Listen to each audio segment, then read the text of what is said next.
This is the Startup Pregnant Podcast, episode number 8.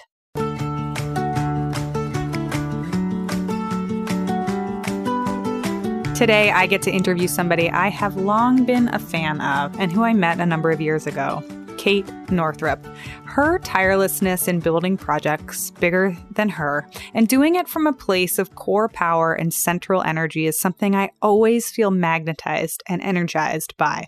Whenever I speak with her, I leave feeling more alive. Today is no exception.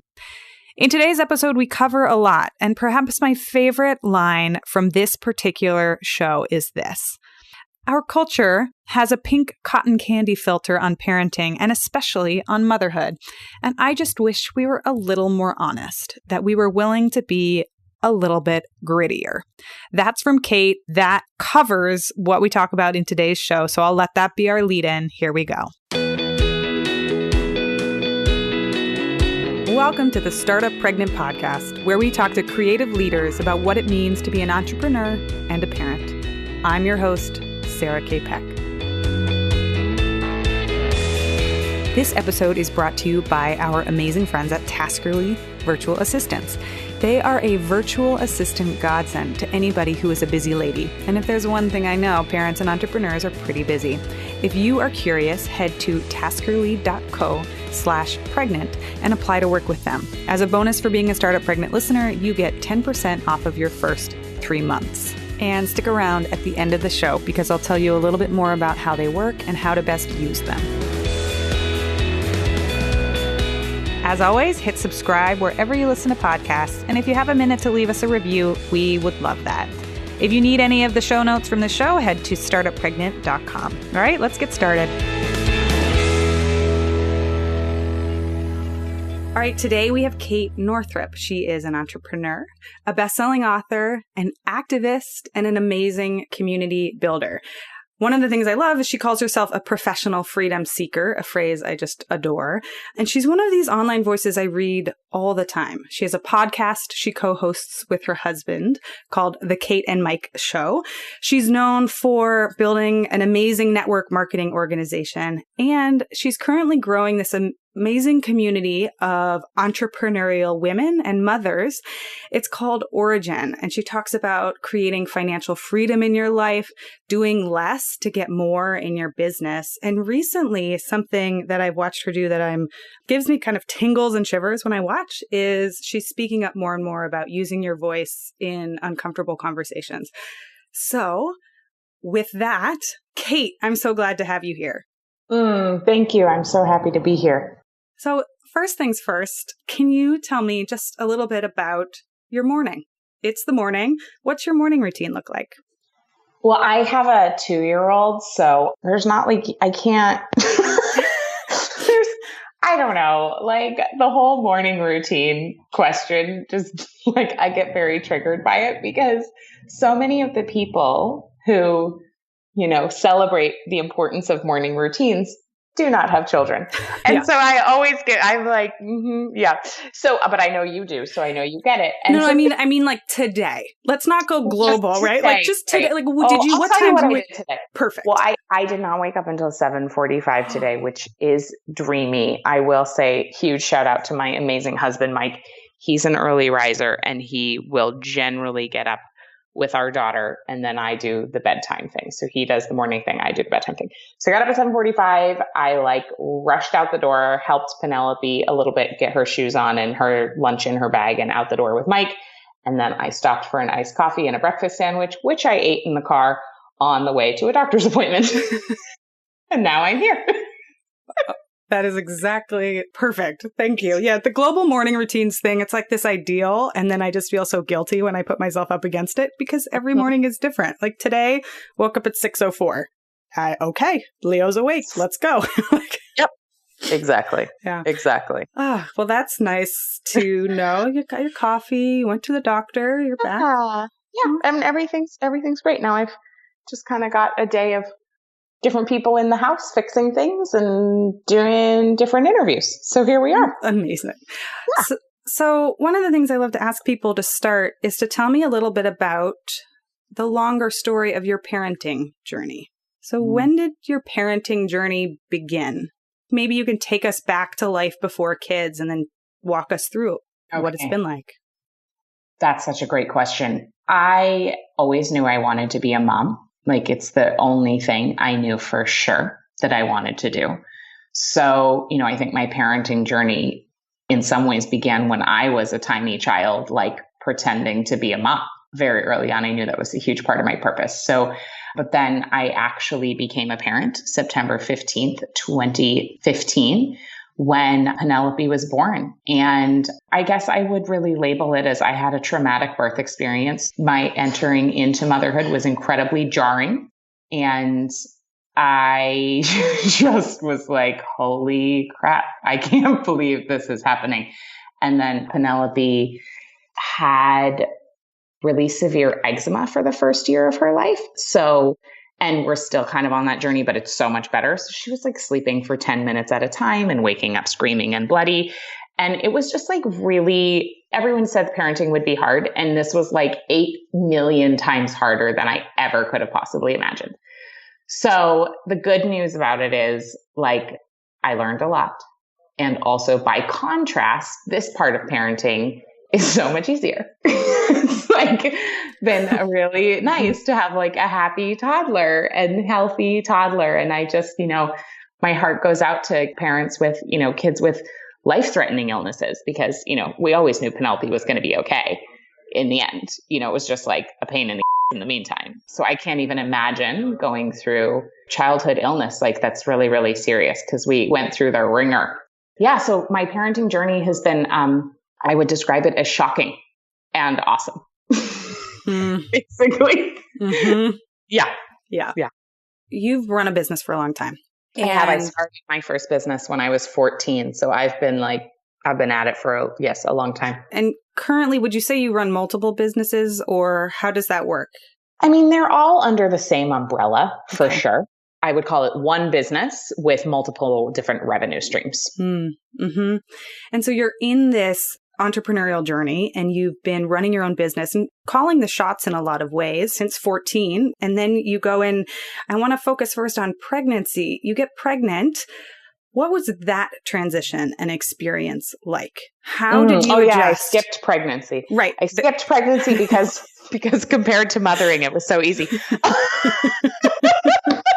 It's just like not even worth mentioning. No, I had a pretty great pregnancy. I was exhausted though. Like, I was so tired the whole time. I just could not. I mean, every day I slept for like 3 hours in the middle of the day, and then like 10 hours every night. That was really surprising, because I'm a pretty high energy person. And then my mental sharpness really wasn't there. So it was really hard for me as a word person to not be able to remember words. I didn't like feeling fuzzy and kind of like dumb. Honestly, I just didn't like that feeling. But overall, my pregnancy was really healthy and pretty blessed, other than just, I was so tired. How did you cope with that? Like, what did you have to do differently? How did you learn? You're faced with, oh my God, I have to take another 3-hour nap. Like, I can't think straight. What do you do to deal with that, or to understand it, or to move through it?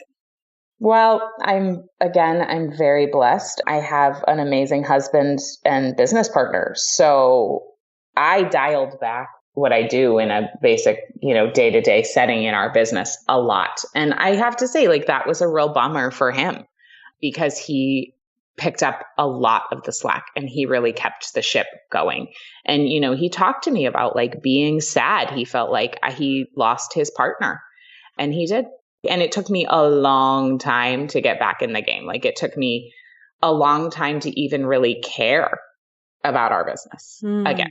And now I'm like, more excited about it than I ever have been. So it did come back, but in a very different way. But like, it was really hard, I think, really hard on him. And I was very blessed to have set up, revenue streams that didn't require me to like punch in every day. So that was a blessing. And I really will say, like, I did that super consciously. I mean, I created a business early on that in the network marketing industry where I knew that it was residual income and that I didn't have to trade hours for dollars. And I did that to have the freedom around child rearing that I knew I would want to have. So I started that pretty upstream, but it doesn't necessarily make it easy. Just because you have residual income doesn't mean parenting is easy. But I think it certainly relieves some of the pressure for sure. And I'm grateful for that. Yeah, because you've spoken about that, and I've read some of your writing about you wanted to be financially free by age 30 so that you could have this freedom and these choices. But it's really interesting to hear you say that there were these unexpected consequences or different outcomes. Oh, yeah. The effect on the partnership and the marriage and you're like, okay, my business can float for a year. That's great. I've done this amazing thing. Can you talk a little bit about how it affected your marriage and your partnership and how you guys work through these huge challenges? Because parenting is such a big challenge. Oh my God. Yeah. I mean, first of all, you definitely have to speak to Mike for the full shebang. And we have talked a lot about it on our podcast. And he also has a podcast called Project Life with Mike Watts, where he talks a lot about parenting and sort of navigating being a dad. And one of the main reasons Mike started his business because he wanted to be home with kids, because he was raised by a dad who was traveling all the time for work. So he barely saw his dad. So he really wanted to be there with his kids. And so Mike and I share that in common. Both of my parents worked all the time. And so I wanted to be a really present mom because, my mom wasn't around a lot. And so we had that in common. But again, I will say this. In my 20s, I had this belief that if I could get myself set up financially, that it would make parenting easier. But I was just wrong. It didn't. Well, I don't know. You know what? That's not true. I'm sure it was easier than if we had also been massively stressed out about money. Actually, I know that for sure. Anyway, it wasn't easy by any stretch, or it hasn't been. Within our relationship, when we continue to be really in that dance of okay, who's doing what? Just basics, because we have this container of total freedom in terms of our roles in business and parenting. Neither of us has a full-time job. Neither of us has to go anywhere and do anything in particular. So with that freedom comes tremendous confusion because there is no set role. And we don't really play into traditional gender roles where I make the dinner and Mike, makes the money. We don't, we just don't operate that way. And so it's we have this real amorphous dance between child rearing and house stuff and business building. And I think that, an area of growth for us, as I say this, would be really more clearly identifying who does what. Because I will say in our relationship, our default is just for me to focus more on work and Mike to focus more on all the other things that need to be done. And so a lot of the responsibility ends up falling on him if we're not conscious about it. And I don't think that's really great for our relationship. So we've just navigated these first 2 years by basically getting to a breakdown point and then having difficult conversations. And then we just published a podcast about this very thing. We hired a therapist because we were we need help. We were at an impasse and Mike didn't want to work with me anymore. And that was really scary because he is 50% of our business. And so we've gone through a huge healing journey, and Penelope was a catalyst for really bringing to the surface things that needed to be talked about that we had not talked about up until that point. And so, parenting has been a huge evolution, a personal evolution for both of us in clarifying our desires and again, gender roles and what do we actually even want? Because there's a difference between what needs to be done and what you want to do. And a lot of times with parenting, you just do what needs to be done, obviously, because you're keeping this person alive. And there are plenty of things about parenting that you don't feel like doing, but you just do. But with the two of us, it's really navigating, okay, we are sort of this ideal scenario of, okay, we make our own hours, we make our own money, we have this total freedom, we both can do whatever we want. But then what does that actually look like consciously? Freedom does not necessarily mean it's going to be easy. In many ways, having a life without clear boundaries makes things more difficult because there are so many more decisions to be made. Wow. That phrase you just said, freedom does not necessarily make things more easy. it's wild and it's true. And it's so hard because it's this paradox, right? We chase freedom and we want it. And then on the other side, what is it? Right. So I want to ask you more about this kind of co-parenting, co-business, co-partnership, all of it. You speak openly, and I was just listening to the podcast that you mentioned about talking with Mike and all of these challenges that you've been through and how you address them. And one thing that's really fascinating to me is that you guys are explicitly partners in business, partners in life, and partners romantically and in this marriage. How does that work? Do you guys have strategies for getting to the end of the day and being like, all right, like business hat off? Like, to me, what I find sometimes is there's like, we're both in our masculine state or we're both in our feminine space. How do you go back to the polarity or the like sexuality and the romance side of things? Yeah, that's such a good question. I mean, this is an area where we have been challenged for sure. Oddly, it was actually more challenging before we had a kid. The great thing about having a kid, which is surprising, but the great thing about having a kid is like when Penelope comes home from daycare, like business is over for the most part. And we're a family. Like it's a very clear boundary. Whereas before, business just was everywhere. Like it never stopped. And so there are a couple things that we have in place that I think really serve us. We do not do anything perfectly, but like this has been really helpful. Number one, we have a shared Google Calendar. So Mike can see my full calendar and I see his full calendar. And if there's something that I am needing him to be present for, I still send him a calendar invite. So then he knows like, okay, I'm not only just seeing that event on Kate's calendar, I also need to be present for it and vice versa. So that has been huge because then we don't get into the daily logistics of like, well, you didn't tell me you needed to be XYZ place. Like, and that I needed to pick up Penelope. You can see it right there on the calendar. But we also have a backup plan, which is that on Sunday nights or Monday mornings, we go through the week ahead and we just literally go through day by day. Okay, well, you have a doctor's appointment on Wednesday, so I'll take Penelope. Or, oh, we have theater tickets on Wednesday night. Is somebody who is babysitting? Or like, oh, shoot, there's going to be 45 minutes where we have no childcare between when you have to leave and when I have to leave. Like, okay, can your mom come by? So we just kind of like try to duct tape the week together so that there aren't any gaping holes and that we've pre-paved everything. And it helps us prevent those moments of like, well, you didn't tell me, right? So we just like try to over communicate about scheduling because I don't want our fights to be about logistics. I want to fight about something real, not like who's picking up our kid at daycare. Because that's so easily preventable. So I can't say it prevents those mishaps, 100% of the time, but probably like 95% of the time, the shared calendar and the weekly schedule meeting saves us.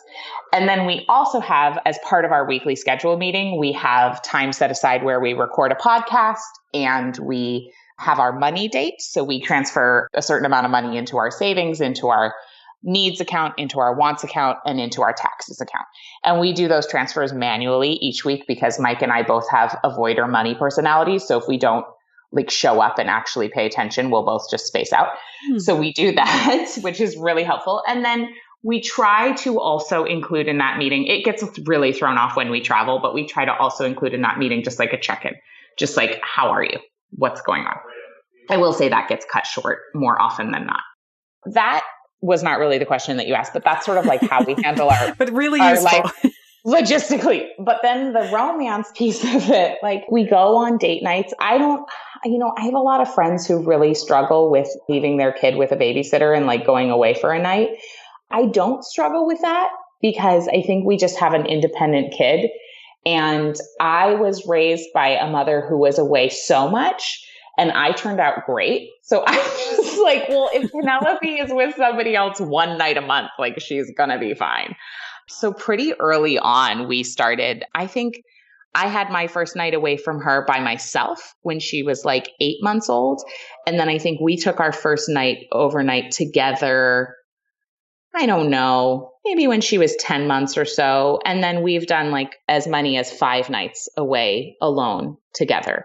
And she stayed with Mike's parents. And we went to London this past June and we did no business. And it was just the two of us. And Mike had surprised me with tickets to go see Adele. And it was like the most romantic trip of my life. Like it was so cool to be Like, oh my God, I'm here. Like, I'm with this man. I'm with my husband and I love him so much. And it was the most like juicy, romantic 5 days of my life. It just was so cool to be like, wow, here we are with a toddler and we can be this attracted to each other and this in love. And it was so cool to see that that was right below the surface. And it didn't take that much to find it. So I'm a huge believer in spending time by yourself away from your kid. I love spending time with my kid. Obviously, I think that's a given. But I just like want to give women permission to leave their child with somebody else. Because I will also say there's a really interesting study published by Rebecca Langer from Harvard.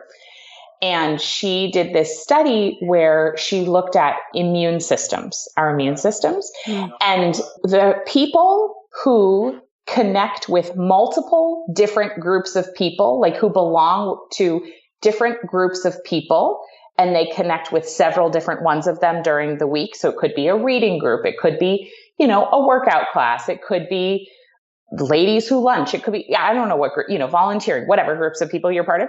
The people who connected, who had the most diverse, different social groups, had higher immune systems than those who did not belong to different groups, who did not feel that sense of I belong in multiple places. And I want for my kid to know she is safe on the planet with people who are not me. Because I think it's so important for her immune system. And it's just so important for that sense of like, I can go out in the world and I am safe. Like it's so critical. And so I want her to have that. So knowing that she can be with her grandparents, she can be with my mom, she can be with a babysitter, she can be with a friend. Like I want her to know she's okay in multiple situations and that I am not her source of safety. That is so interesting that you say that, because the like kind of overarching model in the American culture has been this winnowing down into this perfect nuclear family with two parents. Well, what? That is so brutal. It's so, yeah, exactly. It's just like, it's so hard. And it's not the way it's meant to be. It is not supposed to be that way. Not at all. And it's so interesting to watch because I think we're at a moment right now in our culture and in this time period where like the pressure is literally breaking people, especially parents, especially when we've added the complexity of now it's overarching. You have to be a 2-income household and both parents work, which none of these things on their own is necessarily bad. It's just this like collision of what is like the movie Tomorrow something or other where there's like a hurricane and polar ice caps melting and something else is coming. And it's like, of course nobody survives that, right? Like, why don't we all have like postpartum depression? Because duh. Yeah. So anyways, that's not a question. It's just like so amazing what you said. And I'm curious, what do you think? Like, where do we go from here? What do women need? What do parents need? What does our culture need? No small questions. Oh my God. I mean, I don't know. I'll say that. But here's what I think. This is one of the reasons that I love to teach women about entrepreneurship, because I do believe that our government and companies need to be more supportive of families. However, I do not want to wait around for them to get a clue. I would much rather hand the women tools to do this themselves while also petitioning and donating money and showing up and calling their legislators. Those things are all important. And I just don't want to wait for somebody in Washington to think it's a good idea to support me and my family in our health and well-being, because I think it's going to take them a while. I do think being entrepreneurial within your business or within your job, whatever that may look like. Like you don't have to own your own business in order to be entrepreneurial. We can be innovative and we can come up with creative solutions. I think here's the deal. I think we need to get our work done and, meet or exceed expectations. But there are so many studies that show that like in an 8-hour workday, people are actually working like 3 hours in terms of actually getting anything done. And so I think it is on us to get focused so that we can deliver and over deliver and really show the world that an 8-hour sort of industrial model workday doesn't actually make any sense from a productivity standpoint. There's just a major diminishing law of return as the day goes on. So there's that. So being entrepreneurial meaning getting the work done and not like being so focused on how many hours you put in, but instead, what are the results that you're getting? Like that's my whole philosophy of doing less is how can I get the same results with as little effort as possible so that I have extra resources to be with my kid or to take care of my body or to like do something I love, you know? It's because we all have so much energy. And as parents, I don't know, I find I have less energy than I did before. And so it's precious, you know, and I don't want to be wasting it around doing some stupid thing that's like, just like to punch in, right. you know, so I can prove I showed up and sat at my desk for 8 hours. It's so dumb. It's changing our metrics of what does work look like? What does successful work look like? It's not that we need to lower our expectations. We just need to change our expectations. And I have gotten way more done and made a much bigger impact since becoming a mother than before because I got so focused, you know? So I think that's such a key piece is like knowing one of the things I teach within Origin is the 80-20 rule. So obviously I'm not the first person to talk about this, but it's really like getting serious. What are the 80% of results in your life, in your business?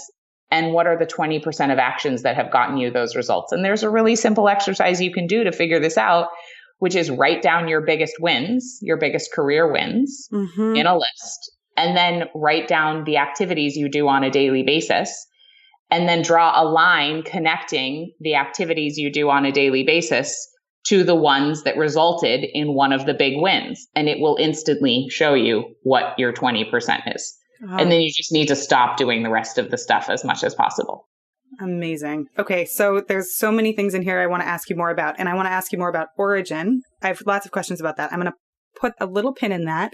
Because first I want to ask you, you mentioned 3 hours of productivity on average. I feel that so intuitively. I know the research is out there to suggest that there's like 3 or 4 hours of key quality work. And then the rest of it's kind of backsliding into messaging and Facebook checking and browsing or whatever it is that we fill the rest of our time with. What happens for you or what strategies do you have to suggest for when you've completed all the big work? But there, for me, what happens is there's this moment. It's like, I've done the big work. I've written a huge chunk of the book. I've done the recording I need to do. And then it's around noon or 1 o'clock and I feel guilty. Like I should be doing more. Like because the time doesn't match up to the effort. And there's this old model of 8 hours. Like all of a sudden I got to go like crack a whip and get more done. So talk to me about that. How do you deal with that? I really struggle with that. Okay. I mean, I was raised in New England by like Ivy League parents, highly puritanical, highly like, you know, if you don't get up by 6 a.m., like you've wasted the day kind of philosophy. I guess I just like hear that voice in my head of like, you should do more. And sometimes I just do more. Sometimes I do. And I just sit and I'm like, oh my God, I haven't gotten up to pee in 4 hours. Like, why am I torturing myself? Okay. I do that, or like I haven't eaten properly, or I'm dehydrated, or, you know, that. But I feel like at least I'm aware of the voice. I think that always the first step to change is awareness. So knowing that I put this unreasonable pressure on myself despite having gotten the work done. But I also will say what's really helpful for me, and this is not everybody's reality, obviously, because if you work full time in an office, this is not going to apply, but I'll just share my experience and hopefully you can tweak it into whatever will work for you, is I don't work 40 hours a week. So like, I just really only have the time available to do the things that need to be done. And then I don't actually really have the extra time because I also work out during the day when Penelope's gone, or I have her, or, you know, she's not in daycare usually for a full 8 hours, or when she is, like, I don't know, by the time you grocery shop and eat and work out and whatever, it's like, you don't have 8 hours to work. So I basically schedule in other things to trick myself into only having the amount of time necessary to do the task that needs to be done so that I'm not just sitting here with like extra time. I usually just don't have extra time. Yeah, that makes so much sense. There's a law for that, a Parkinson's law, I think, which is that your work will expand to fill the amount of time you've allotted for it. So I just don't leave myself very much time. That's brilliant. That's really brilliant. Okay. So over the last year, you've created this community of entrepreneurial women and in particular, entrepreneurial mothers.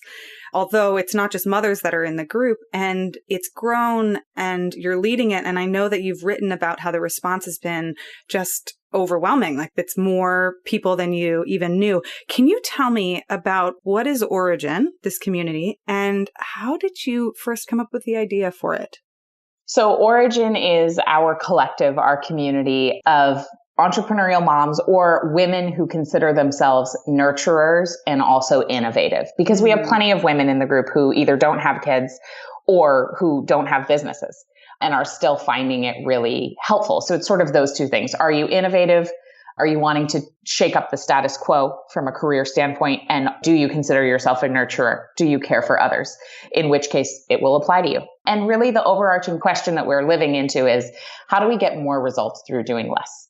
Like, is there a way that we can have what we want in life through other means other than just work harder? Because that's what we've all been taught, like that the only way to get what you want is just to work harder and just to put in more hours. But as a woman who cares for others, which is pretty much every woman on the planet, like there aren't just more hours. So that path to success sucks. And it will lead to burnout, and it will lead to disease, and it will lead to adrenal fatigue, and it will lead to not getting what you want because you're just too tired.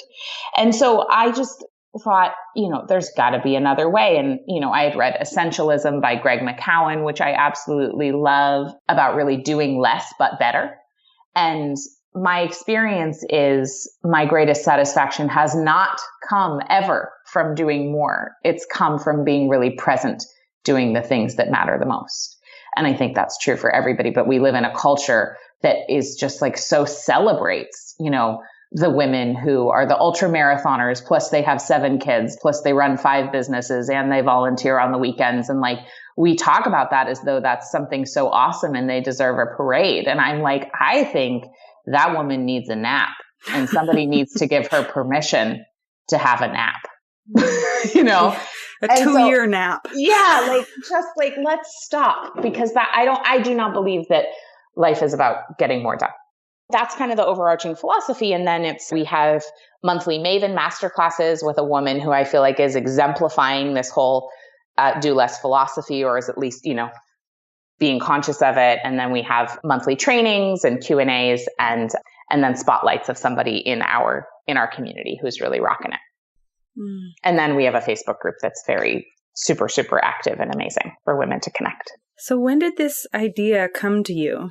So basically what happened is Mike and I were at a wedding last May, so May 2016, and we ran into our friend Stu McLaren, who I've known for years. And Stu is like the world's leading expert on membership sites. And I was just talking to Stu about, life and business. And I was saying, I'm just kind of tired and burned out because we're living in this launch to launch model, which is like, you gear up, you do the big launch of the course or the coaching group or the mastermind or whatever thing you're launching at the time, or the book or whatever.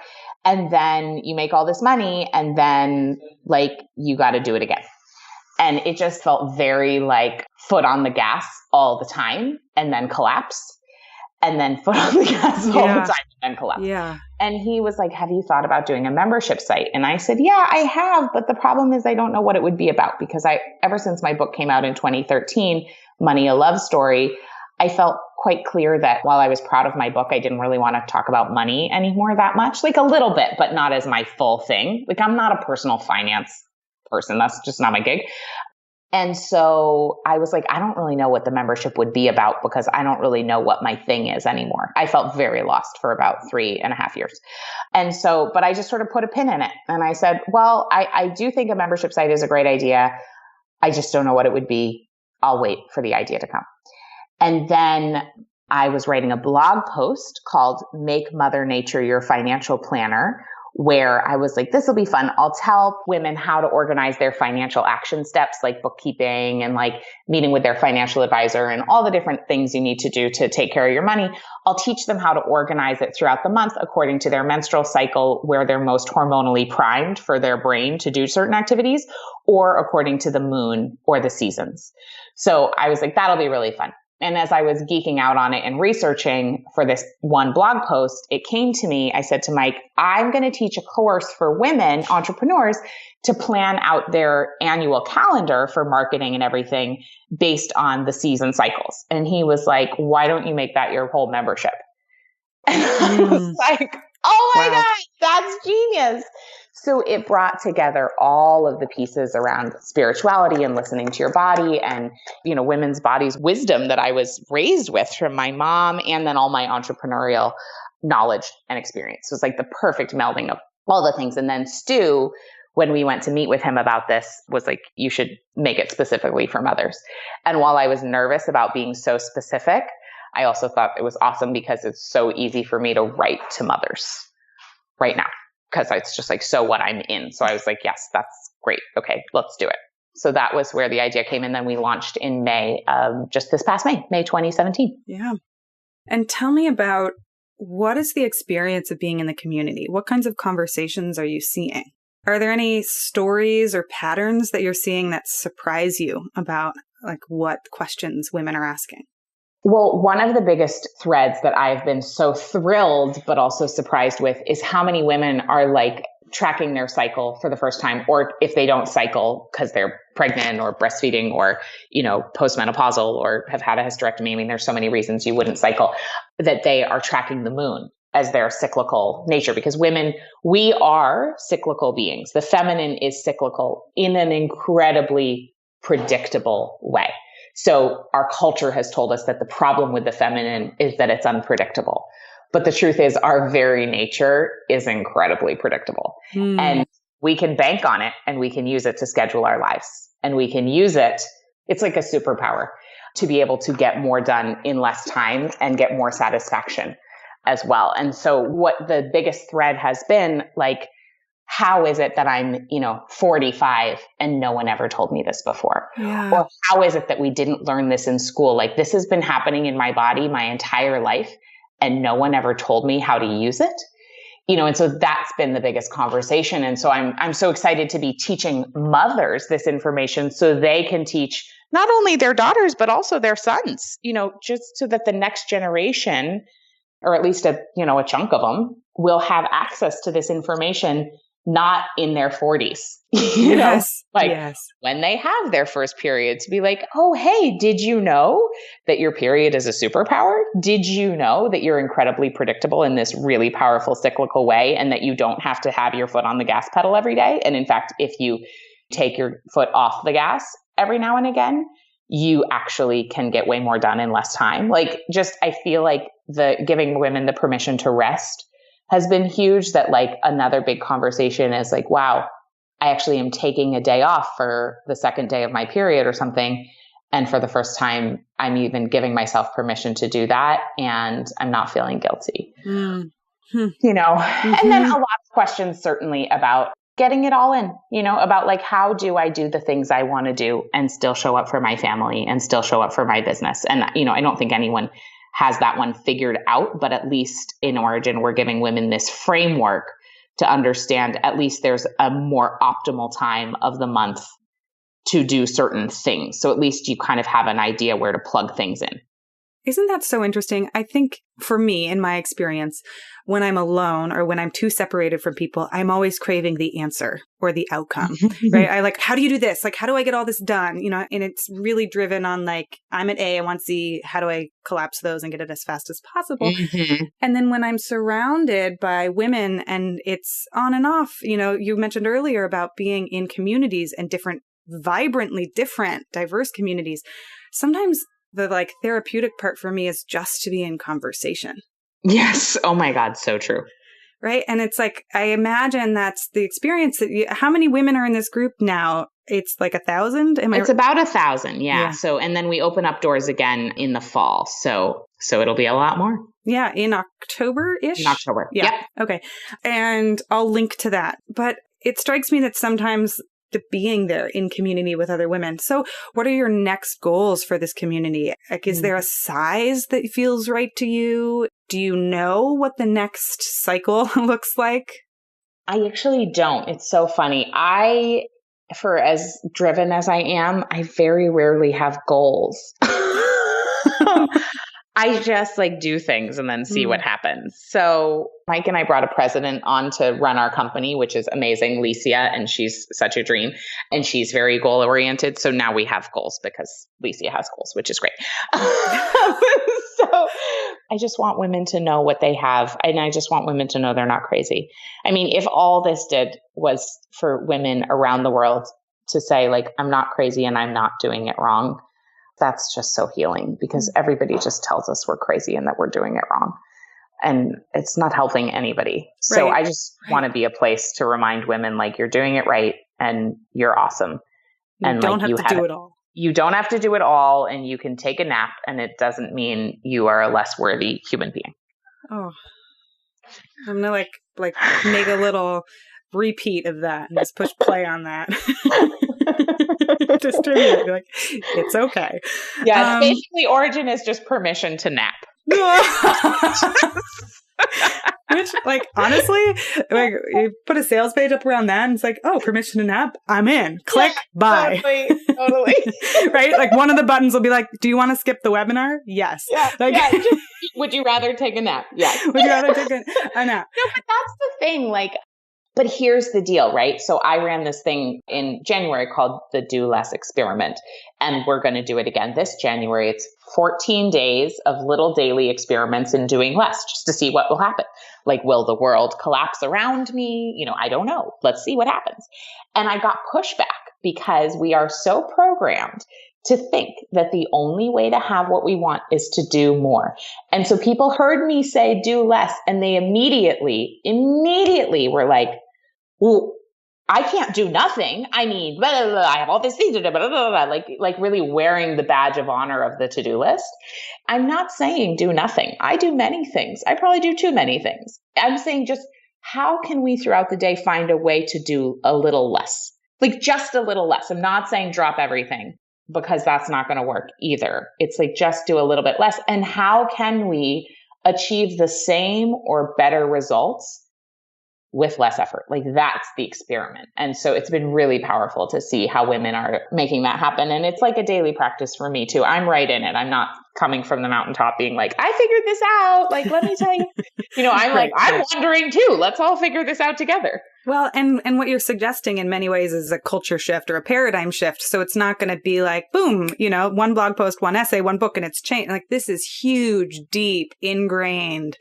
We were born and people told us we had to do more to achieve and to be worthy and to to have value. And that takes, I think, just so much first conversation and connection around even the idea. So you said something really interesting that I want to switch over to and ask you about. You said we hired Licia, our president.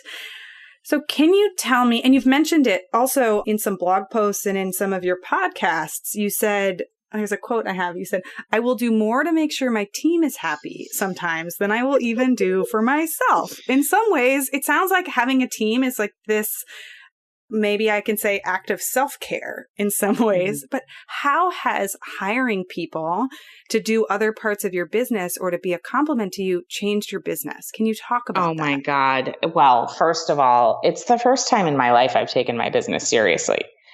I mean, Mike asked me last summer, he was like, do you really think you run a business or do you think you get paid to journal? And I was like, to be honest, I kind of feel like I get paid to journal. So, which is beautiful. I mean, I love that that's been how our business has felt. But now it's there are real adults who we pay real money so they can feed their kids and pay their mortgage. And now I am really seeing how impactful what we are doing is, and even how much more impactful it can be. I don't feel like I'm playing business anymore. And I can see that that is why Origin is growing. And that's why I'm getting bigger opportunities to speak on, larger stages, not actual stages, but Both. Metaphorically speaking. Yeah.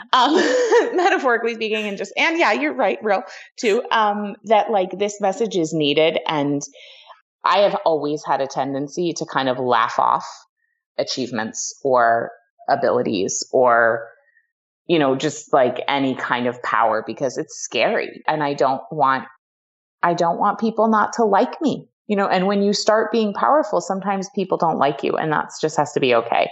And so it's been really bringing a team on board that has helped me own the work that we're doing and own how important it is and step up in a much bigger way so that I can take myself seriously so that we can do bigger work. Wow. That's it's counterintuitive because so much Yes. of the ideas out there, hire somebody, take work off your plate, right? Do less. And it does. It totally, what it does? It frees me up. So it's a little bit of a paradox because I actually do have more free time, but the time that I do spend is on much higher impact stuff. So it's like I'm not scrambling to just make sure the day-to-day is happening anymore. Instead, I am having time to sit around and think about a bigger thing, and so that's huge. Like my bandwidth is freed up for higher leverage activities. And so I may, in a way, be like, I think what I'm doing is I'm taking it far more seriously, but that doesn't actually mean putting in more hours. Yeah. Yeah. That makes so much sense. Yeah. So the last thing I want to ask you is something I mentioned at the top of the episode when I introduced you. And you wrote something that I read today that really struck me. And it was about stepping up in your conversation and speaking about what's uncomfortable or what's different or what needs attention. And in the blog post, it was about privilege. It was about the current state of our political sphere. And it was about being able to opt in and opt out of the conversation. And there's something that just gave me the shivers when I read it. You wrote, healing requires looking our darkness in the eye. And it requires slogging through the mud. It's dirty and it often feels really bad. Can you talk about this, about how you decided to do what I think is so brave in many ways and say, wait a second, I've got to join this conversation and I've been complicit and this is important. And I know that I have this huge community that I need to talk to about these deep matters. Can you talk about that experience? Well, it was just last week. I mean, it's actually rare these days that when a blog goes out of mine that I wrote it just now. I'm very proud of myself. I've gotten quite ahead. I have a backlog of blogs to go out. Because of the team, right? Because of the team, because they're expecting me to, they have to do things to get the blog out. So I have to write it ahead of time so that they're not rushing because it's out of respect for the team. However, this one, current events are current. And so I just was so struck by the conversations going on social media. That's where I get the most of my news, and I'm cool with that. I do that consciously. I was so struck by the conversations around, I will say ever since the election, I've just been brought to a higher level of consciousness, and a fire has been lit within me of okay, my work actually matters. And this is part of the solution. I'm not just getting paid to journal, basically. Right. So bringing on the team has been part of it, but our political situation has been another huge part of it. I'm there is work to be done here. And I can't just sit around and just be I'm just in Maine. It doesn't, what I do doesn't matter. What all of us does matters. And so just last week, I felt so compelled, especially by a few pieces, Brene Brown's Facebook Live about why we have to keep talking about Charlottesville. And then this other woman, Wild Mystic Woman, wrote a piece called I Need to Talk to Spiritual White Women. And I was so struck by oh my God, I have been quiet. And it's the same thing. Somebody wrote a comment on my blog today, which really struck me, that sometimes when a friend of yours loses somebody, let's say their mother dies, or I recently had one of my very best friends, her father died. And she said, what's been the most hurtful is the people who haven't reached out and they haven't said anything because they don't know what to say. But it hurts her that they don't say anything because they're so afraid to say the wrong thing. And it is the exact same thing with what's going on the planet, that we're so afraid to say the wrong thing that we say nothing. And that hurts people even more. And so I just was you know what? Enough. I'm going to definitely offend somebody. And I'm definitely going to call myself out because I have been one of those people where I'm like, well, it doesn't apply to me. And I don't want to activate the negativity by playing into it. And it's true. Like, I'm not going to be spending hours watching CNN on repeat. Like, that is not helping anybody. But we all need to be paying attention because it's just the same thing in our lives. Like, I had a very traumatic birth experience and a traumatic first year of motherhood, and ignoring that and pretending it didn't happen is not healing. It just makes it fester. It just turns it into disease in my body, as opposed to, writing about it, going to therapy, talking about it, doing whatever needed to happen. And so it's the very same with the trauma and hurt within our culture. We cannot ignore it. It's not just going to go away. We have to look it in the eye and pay attention and do the healing work, which requires paying attention and talking about it. Like, talking about it. And I know people talk a lot about, people are saying, well, I just feel like people are talking about it so much and not taking action. And yes, I believe you have to actually get out there, call your legislature, show up for a protest, donate money. And I'm doing all those things. And I think talking about it is so important. Like, it's critical because talking about it is what changes awareness. It creates awareness and it changes beliefs. It is because other people on the internet decided to talk about it that I was like, holy, I have been living under a rock. Like, it is not okay for me to, just because I can, not pay attention. I am part of the problem. And it is because other people had the bravery to say something that woke me up. So I just decided, if I was asleep, other people definitely were. So I better get on it. And I think, Kate, like, the bravery that it takes, I want to say a couple things about this. First, it's really hard, right? It's an emotional vulnerability to get up and speak out. Doesn't matter who you are and what your platform is. It's really hard. And sometimes what I see is people speak up and we say, oh, thank you for being so brave. And people are like, that's not brave. It's harder for other people, right? Like, so-and-so has it worse. And it's this like quick response that's the same thing in pregnancy and the same thing in motherhood. Oh my God. Like, I had like a C-section birth, or I had this birth. Well, mine was worse. Or like, I had trouble breastfeeding. Well, mine was worse. And it's like, not helpful. I just want to pause and take a breath in there and like publicly admire you for the work it took to make that blog post. Because yes, there are so many other things and all the other people, and we all have to act. And what you did was brave, and what other people are doing is brave. So thank you. Thank you so much. And thank you for calling out the thing that we do around, oh, well, it's not that hard. This other person. Yes, guaranteed there's always somebody who had it worse. But like, that doesn't mean to not acknowledge what you're going through. Like, that actually doesn't help the healing process to say, well, my pain doesn't count. Yeah, exactly. Yeah. Right. Yeah. And also, somebody always will have it worse, which is why we need to talk about it. 1,000%. 1,000%. So related to this is you've mentioned, and I don't remember where, but it's something I think I like glean from your work about the sensitivity of your soul. Like how reading a comment from somebody or getting a really mean email, because people can open their emails and just be like, blah, right? And send you like the worst of their day. And you're like, ooh, you're going through your day and you're like, oh, that was like a firecracker that just came in.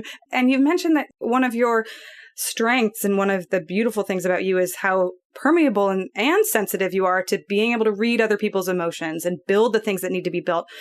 But how do you set up boundaries and blocks and containers to protect yourself without wandering over into the like, I'm just not going to talk about it. I live in Maine. Right. Like, Totally. You know what I'm saying? Yes, I totally do. Well, I will say I read all the comments on my blog. I do that myself and I approve them. And sometimes people say nasty things and that's fine.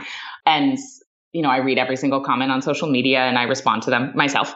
And sometimes people say nasty things there, but I do not read all of the emails that come in, but I have somebody who I trust and who I love who does, and who sends me anything that she thinks needs to be seen. And when there is something important that somebody is saying that like is calling out maybe something that I'm missing, I definitely want to know that.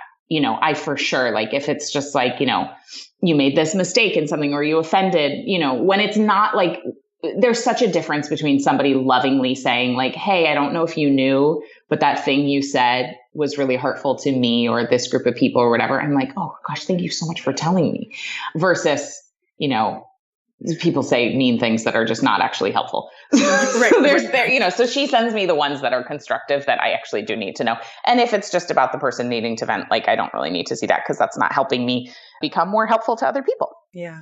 So that's a big boundary that's in place. And I will say I live in a small town in Maine and it's really lovely.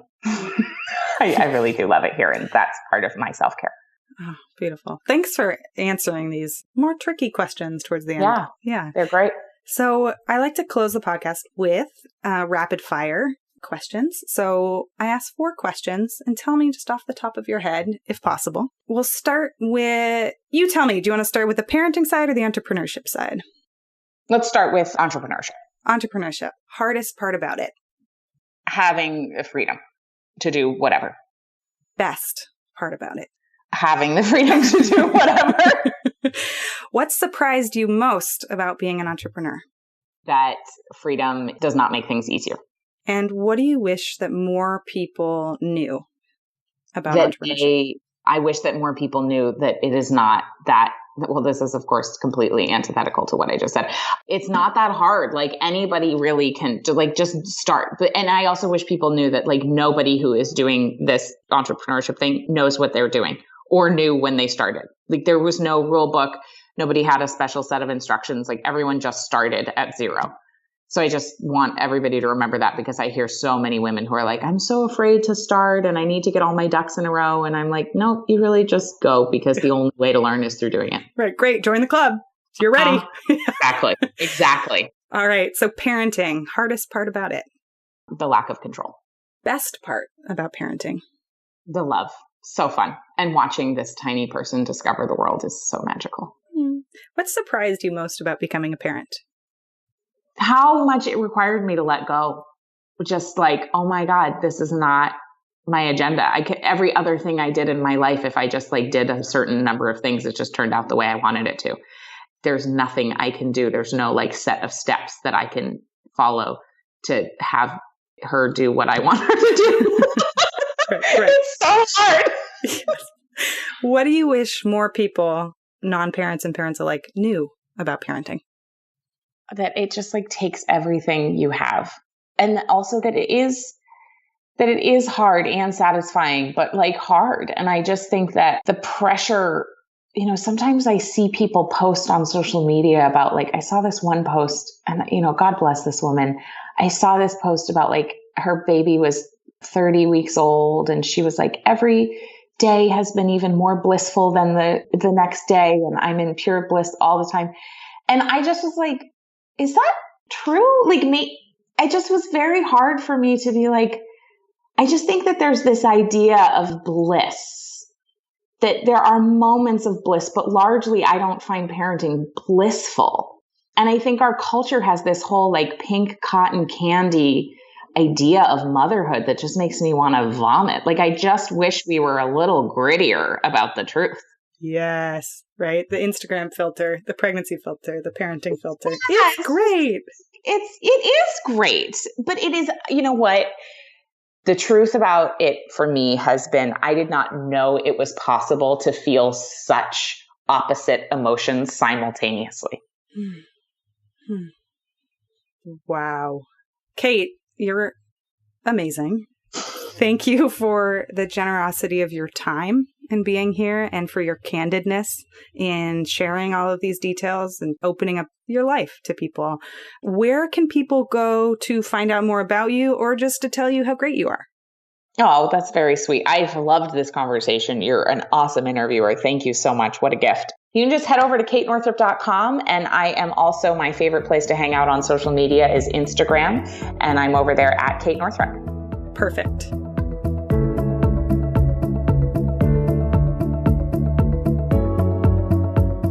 So that's a wrap. What a treat to have Kate Northrup as our guest today. So we talked a little bit on the show about her membership community called Origin Collective. And if you are curious about that, I am an affiliate for the community. It's a community of entrepreneurial women and entrepreneurial mothers. I'm part of the community and I'm an affiliate. So if you want to join, you can use the link bit.ly/startorigin, and that'll take you right to the Origin Collective. I'll also put the link in the show notes.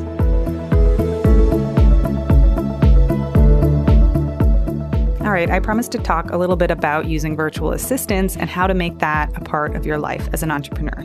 Taskerly, the sponsor of this episode, is a small team based in the UK, and they work with a ton of clients in the US. What they do is they focus on helping online businesses, entrepreneurs, and startups with their marketing and admin work behind the scenes. So here are some of the things that they do. They do social media scheduling, email marketing, inbox management. They can help with customer service, basic graphic design work. They can moderate Facebook groups. They even help with researching and outlining a ghostwriting if you're working on a big writing project, or if you're running a blog and a podcast, they can help you manage your content calendars. And they've done things like website maintenance and making sure that your website is up to date. All of these things are super important things that online entrepreneurs need nowadays. And I remember the moment when I was so nervous because I wanted to hire somebody and I wasn't quite ready. Taskerly and other virtual assistants can be so helpful because they help you bridge the gap. And you're like, okay, I'm going to start with a few hours a month. Maybe I'll build up to a few hours a week. And once you realize how much it helps to have somebody on your team taking some of the load off, it just changes your life as an entrepreneur. If you're curious, head to taskerly.co/pregnant and apply to work with them. They don't accept everybody, but if you apply and you get accepted because you're a good match, as a bonus for being a Startup Pregnant listener, you will get 10% off of your first 3 months. Thank you so much for listening to this episode of the Startup Pregnant podcast. If you have a question or a comment about the show, head to startuppregnant.com for all of the show notes, episode quotes, and more. We have weekly blog posts and a lot of bonus resources all over at startuppregnant.com. If you want to support the show, the best thing you can do right now is hit subscribe and then leave us a review. And if you'd like to become a sponsor, go to startuppregnant.com/sponsors to find out more. Thank you so much, and I'll see you on the next episode.